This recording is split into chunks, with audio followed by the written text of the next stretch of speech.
Hey man, we're going to go and break down your striders to see how you can start getting them better, start feeling more controlled, and move them on to bigger jumps. So we're just going to watch for this video. We got quite a few here. Pretty awesome jump line to learn. These little jumps are awesome for going and locking in your fundamentals. Uh, there's going to definitely be a few very small changes you can make that are going to be such a game changer and make jumping so much easier for you. Uh, I think that's enough. We'll go and start breaking it down from here. So we'll start with this one because recency bias. Uh, there's going to be a couple things that we want to change. First, see how you're leaned forward towards your toe edge. This isn't ideal because you're not in a stacked position. You want to go and have this upper body a little bit taller, less leaned forward. Your hand shouldn't be outreaching where your edge is. And the other thing with this upper body positioning is your chest is rotated towards the jump. See how this shoulder is drooping down, this shoulder is drooping up. This is a prime example of a little bit of lean forward with a little bit of open at the waist, and that's just making it so you're not in as strong of a position as you could be. So when you go and jump from here, you're going from toe pressure to heel pressure a little bit. You can see that you're evening out to this more stacked position, but you're going and still having this slight little twist in your upper body. It's fine on these little jumps, but on bigger jumps, it's going to throw you off more. And it's a big reason why you're coming in and landing heel edge here, because you're going from a lean forward position to a stacked position. So that's going to give you a bit of momentum shifting you from toe edge to heel edge, causing you to go through the air and slightly shift towards your heels. You always want to be landing all over your toe edge, just because it helps you absorb the impact. Heels don't feel nice. They don't have much cushion on them, you know? So besides that, let's go and break down rest of this. So starting with pop position, we can see that you're going and overalling a little bit. Your nose is starting to go and lift upwards towards the snow. You don't want your board to be flexing and actually awling. You can ollie for extra height, but for jumping, for especially bigger jumps, it's going to go and make you more unbalanced because when you go in to load up your nose, start having it flex like that, it's going to give your board more spring. That spring is going to add inconsistency to your riding. So you're going and having a little bit too much of an ollie motion where you're going and having your weight over your back foot, shifting your hips forward, and we can see that you're sort of going and jumping off that back foot and thrusting your hips forward through the jump. We want to keep this more subtle, more gentle, so keeping more stacked over the board, keeping less ollie, and doing a bit more of a subtle pop, just to make sure that this nose isn't going and preemptively lifting off the takeoff. We're going to go and do the next comparison comparing to one of my straight airs. So let's go and link up. We'll do this one because this one isn't as good. So it'll be good to look for example. Let's go and get it linked up. Sorry, one moment. The link up process isn't the easiest. All right, we'll do that. Link, zoom it in, zoom it in. Okay, so let's compare these two, starting with the in run. So you can see for the in run here, I'm keeping myself much more squared off with my snowboard, much more stacked over top. Even though you see my arms coming down, I'm not having my hands go and lead the rotation. Instead, they're staying right by my knees. And this is my maximum bent down position. And the reason why I'm bending down this much is because I'm really trying to push off, get the most out of this jump. So you would only want to use this position if you're trying to get your maximum pop. Less bend of the legs would be absolutely fine here in almost every situation. I wish I had a better video for example because of this, but for the thing I want to demonstrate here is even though I'm bending down more than you, my center of mass is staying more over top of my snowboard. This is because I'm letting my hips come out and I'm keeping my chest over top of my knees instead of hinging forward. So you can see how your chest here is sort of coming past your knees. And that's the difference between breaking up the waist and being stacked, is if you're going and coming down and crumpling into your knees versus lean forward past it. So this amount of bending your legs is completely fine, but we need to let your butt come out more and keep your chest a little bit straighter up, uh, letting you go and hinge down more like a squat instead of like a lean forward to get onto that toe edge pressure. Because there's no doubt about it, a little bit of toe edge pressure does help. And you can see that I'm holding a little bit of toe edge pressure. A little bit of toe edge will make it so your board doesn't choop, choop, choop, choop off the takeoff, and that's going to give you a lot more control. So we do want this little bit of bend putting pressure on the weight. We just can't have it with his chest falling forward because that's going to do a lot to unbalance us. And the next thing we're going to look at here is that pop and that ollie.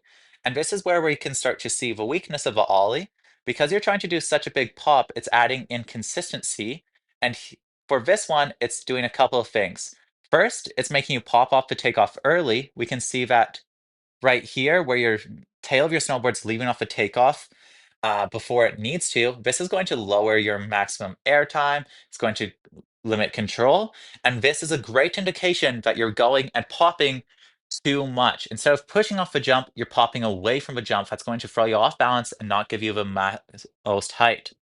The other thing this is doing, and it's really showing it for example here, is because you have your weight to set over your toe edge, to lean forward as you're popping, it's going and putting too much pressure on the toes, causing your board to slightly angle Michael Jackson style. And that's where this lack of control is coming from. We're going to remove the link and just look at one more of these straight airs because I spotted a couple more things that I want to go and mention. Right here is a prime example of what I'm talking about. So see how you're coming up the takeoff and you're super bent over, lean forward with that broken at the waist. See how far away your hand is from your knees? That's just too lean forward. And because you're coming in this lean forward, it's making it so you don't have time to fully extend. And this is making you try to do a short, explosive motion popping off the jump all at the same time, and that's making it really hard to time. So what you need to do is less lean forward, more stacked over your board. This will make it so you don't need to do as big of a motion to get off the jump, make it easier to control in your timing. And next, you need to go and stop thinking about popping your board off the snow. Instead, think of it as pushing off the snow, riding off it. These jumps are super small, so it's not going to give you too much air. You can still do the ollie. But if you're doing the ollie and stuff, you want to be in a completely extended position as you're leaving off the takeoff, not this half bent position, because that's going to make you unbalanced. We're going to end this off with just looking at my straight air and seeing what aspects you should bring into your own. So, sorry. All right. Zoom it out a little bit. So the first thing I want you to bring into your riding is making your stack position way less lean forward, more tall on the chest, more having your hands over your knees. That's going to give you a much stronger platform. But you need to find this position so you can keep that toe edge pressure. We can't throw away that toe edge pressure, so you might want to spend some time on the slope, just trying to feel this position, get comfortable riding in it, and that will really help. And the next thing I want you to note for bigger jumps is you don't want to enter your squatted down position until you start going up the jump. Holding this position for longer than necessary is going to be hard to control, hard to balance. It's like a wind up for a spin. You don't want to wind up super early because it's a compromised position. So this bent down position's compromised. A big spoon of a jump or anything like that is going to G me out. So you need to wait to enter your bent down position until you go through the spoon of a jump. What's right here, that little bit of flat before the up is the spoon. So you can bend down through that or wait until after that to go and enter your fully bent position because straighter legs is actually more powerful and stronger. Next is your takeoff and extension. So here, I'm doing the maximum pop I can possibly do, but I'm making sure that my nose of my snowboard isn't going and lifting up. So I'm not flexing my snowboard at all, and that's a really important part of this popping, is making sure that you're not flexing your board. So how am I getting pop without going and doing the ollie? It's by doing a very subtle shift of weight pressure. So my weight is primarily set center of my snowboard, but as my nose travels off the takeoff, I let my back leg keep a little bit of bend. You can see that right here. I got a little bit bend as this is straight, and this is just going to let me balance as I push off and hit that final bit of extension. So you can see it's a very small extension from the point my nose goes off to the point my tail goes off is a very subtle motion. This little bit of bending your legs is actually the most powerful position. Look at like long jump, high jump, for all going to be jumping with very straight legs. That's because power for jumps doesn't come from fully bending down, fully squatting up. It comes from precise timing, using that smallest range of motion to go and push and buck off the takeoff. Combining that with a smooth tail pressure and smooth transition will give you that strong, flowy feel. So you're just doing a little bit too much. You're having your hips shift up a little bit, shift forward, and that's just adding too much momentum. It really is just as subtle as being stacked and slightly shifting to your back, your pressure to your back leg, but you want to keep your upper body and everything forward in the same spot as normal, still staying centered. A good way to train this is riding off rails or riding off boxes, riding off jumps. Just try to ride off a feature with having your tail being the last thing to make contact as your tail snaps off the end without bending up or down. You can do that. That's the same kind of balancing position you want to be doing off a jump. If you start leaning too back, your nose will go up. If you start leaning too forward, your nose will go down. So use that, look at that on the jumps, and figure out if your board is maintaining a perfectly straight line. From there, the straight air should be supernatural and come together because the point of a straight air is to have a takeoff that perfectly sets you up so you don't need to go and do any rebalancing in the air. So go make those changes, less bend in the waist, smaller motion, and slower later to get into that bent position and try to get less bend in that board. And that should make your straight airs way easier to control. Let me know if you need any more feedback or and when you're ready for the next advice, but it's looking good and keep at it.